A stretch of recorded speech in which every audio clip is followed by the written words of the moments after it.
Zhang Yi couldn't help but let out a cold breath. Isn't this a beast tide? But on second thought, it actually makes perfect sense. After so many years of evolution, humans are actually no longer suited to nature. The sudden catastrophe has killed off the vast majority of the population. On the contrary, the beasts, which are more adaptable to changes in the natural environment, have begun to rise. After all, most beasts are inherently stronger than humans in terms of physical strength. A slight mutation is enough to make them formidable opponents. Zhang Yi couldn't help but say, "Luckily, I live by the sea. The offshore waters are basically frozen over due to the low salt content. And even if there are some mutated creatures, they won't be too powerful. I'm afraid that there are many powerful and terrifying mutants in the ocean. But they are creatures in the deep sea. They should not come to the land to cause trouble." Zhang Yi asked curiously, "So, the situation of the other investigation teams is the same?" Gao Changkong smiled and said, "They all have their own troubles." He didn't go into details, and Zhang Yi realized that this was a secret that could not be known to outsiders. After all, Zhang Yi was not yet a member of Blizzard City's staff, and some things had to be kept from him. The three of them drank and gave a toast. This was the first time Zhang Yi and Gao Changkong had met, and he felt quite good about Gao Changkong. He thought the man was quite interesting and not at all pretentious. However, they only spoke in generalities and did not engage in any in-depth exchanges. "I expect us to have a good time for the rest of our collaboration," Bai Li Changqing said as he cheered. After dispersing, Zhang Yi called Zhu Zheng and mentioned his plan to go back to Tianhai City to meet up with his teammates. Zhu Zheng laughed and said, "That's good, but you have to go quickly and come back quickly. Because as soon as the reincarnation squad returns, we'll have to launch the next round of combat operations. We can't do it without you." Zhang Yi rubbed his forehead and readily agreed. He then asked Bai Li Changqing to take him to the subway station and take the subway back to Tianhai City. Back at the combat center, Zhu Zheng finished his conversation with Zhang Yi and looked across the table with a calm expression. An old man with a Buddha-like face was sitting on the sofa, drinking tea at a leisurely pace. Zhu Zheng said, "Mr. Deng, now that everyone is here, our plan can be implemented. I wonder if you have any questions." Deng Yuanbo put down the cup in his hand. He looked at Zhu Zheng with a smile. "Have you decided on the candidate?" Zhu Zheng frowned slightly. "Zhang Yi is a very good candidate. I asked him for his opinion, but he doesn't want to take on the responsibility of captain." Zhu Zheng crossed his arms and rested them on his table. "His abilities are very important for this operation, but I'm more optimistic about his ability to block the opponent's prophetic abilities. Not combat effectiveness. The captain's candidate can be replaced by someone else. Bai Li Changqing may be more suitable for command alone." Deng Yuanbo's smile grew even wider. "But can Bai Li Changqing's strength convince the others?" Zhu Zheng snorted. "Bai Li Changqing is at least a deputy captain-level combatant. Although there is a gap compared to the 6 captains, he is still below them. If Bai Li Changqing is not allowed to rise to power, do you want to hand over command to Gao Changkong?" Deng Yuanbo laughed. "I know that you can't possibly hand over such great power to just one person. But Blizzard City can no longer afford to fail in this operation. If we fail again, you should know how serious the consequences will be." Zhu Zheng's gaze became deep. If he failed again at the hands of Eclipse Moon, he, the commander of the Jiangnan region, would have to take the blame and resign, no matter what. But should Gao Changkong really be given such enormous power? Deng Yuanbo slowly spoke up. "In my opinion, Zhang Yi is the best candidate. He refused the position of captain only because the price you offered was not high enough to sway him." Zhu Zheng frowned and said, "The price isn't high enough? I have already promised him that he can become the official captain of the investigation team and enjoy the level A provisions of Blizzard City. In addition, he has basically been given the right to exchange weapons in the weapons warehouse. This is already a very high level of treatment. If it weren't for the current emergency, he would never have had such a good opportunity." However, Deng Yuanbo shook his head.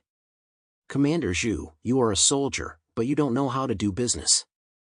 I have a few words to say in this regard. Business is about getting what you want. If you want Zhang Yi to agree to your terms, you first have to offer him what he wants. Xu Jing thoughtfully said, what does he want? How would he know what Zhang Yi wants? And it didn't seem like Zhang Yi had any urgent needs at the moment. Deng Yuanbo said with a smile, if this is a difficult matter for you, why don't you just leave it to me? Xu Jing could hardly believe his ears. Since when had Uncle Deng Yuanbo been so generous? A meaningful shadow passed through the narrowed eyes of Uncle Deng Yuanbo. However, if I succeed in persuading Zhang Yi, you have to promise me one thing. Xu Jing frowned. The old guy really wouldn't do anything for free. What is it? Deng Yuanbo said leisurely, for the next operation to encircle and destroy Eclipse Moon, I want Zhang Yi to take the lead. Not only that, but his reputation must be spread. Zhang Yi had no connection to the Deng family. Obviously, Deng Yuanbo wasn't doing this for his sake. Xu Jing instantly guessed Deng Yuanbo's purpose. Are you worried that Gao Changkong will gain too much prestige in Blizzard City because of this, and that it will affect your Deng family? Deng Yuanbo smiled and did not directly answer Xu Jing's question. Commander Xu, I don't think you want your subordinate to become too powerful, do you? Xu Jing was torn. But no matter how you look at it, Gao Changkong is more suitable than him. Although Zhang Yi had done a good job last time, it was only due to his personal strength and good luck in picking up Liao Honglei's slack. However, commanding a team in battle and letting Zhang Yi be the leader of the operation made Xu Jing feel uneasy. Deng Yuanbo said with a smile, the young people may be a bit naive in this regard, but we can guide them from the sidelines. We need to give the young people more experience. In these last days, we need to quickly cultivate talent. We need to give the young people a chance. Xu Jing sneered. I'm not that old. But what you said is something we can consider. Deng Yuanbo's smile grew even wider. Very well, in that case, I will convince Zhang Yi. He said, stood up and was about to leave. Before leaving, Xu Jing suddenly asked behind him, how's your family doing? Deng Yuanbo paused.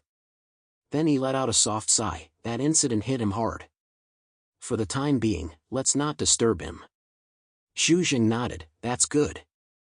After meeting Gao Changkong, Zhang Yi took Liang Yuan flower and took the subway back to Tianhai City.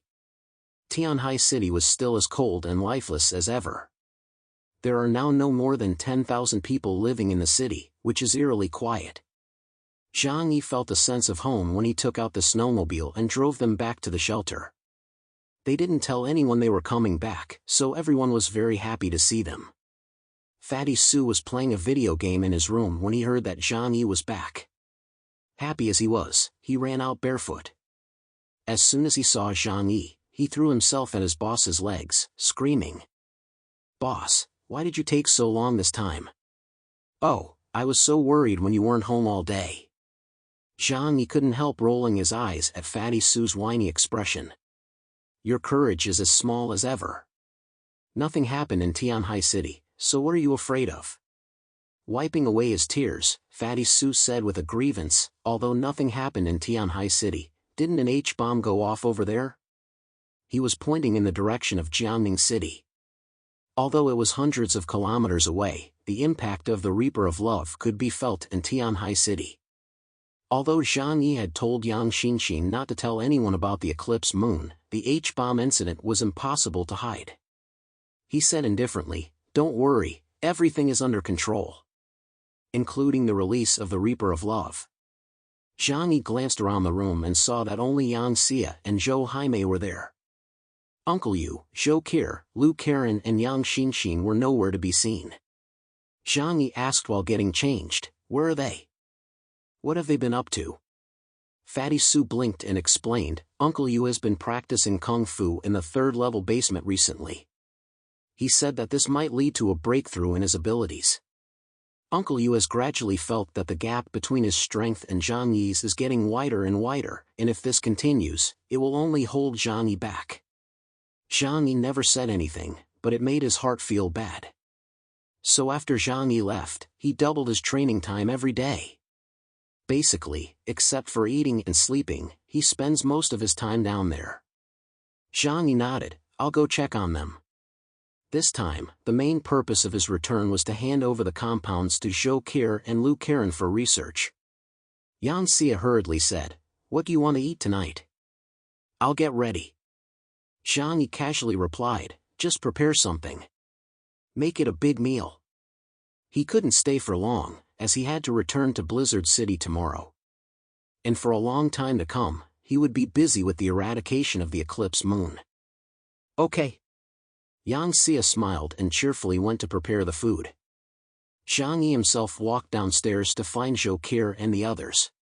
When he arrived outside Zhou Qi's medical room, Zhang Yi heard a clattering sound of water.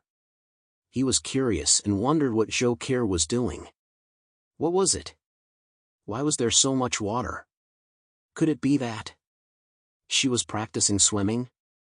Zhang Yi walked over and knocked on the door. "Qi, are you there?" It seemed that Zhang Yi had startled her, as something broke inside. Worried, Zhang Yi reached out to push the door open. When the doors opened, he was met with a scene that shocked him. Yang Xinxin was tied firmly to a table, soaking wet, her cute little face as pale as a corpse. Zhang Yi was dumbfounded. He didn't understand what was going on.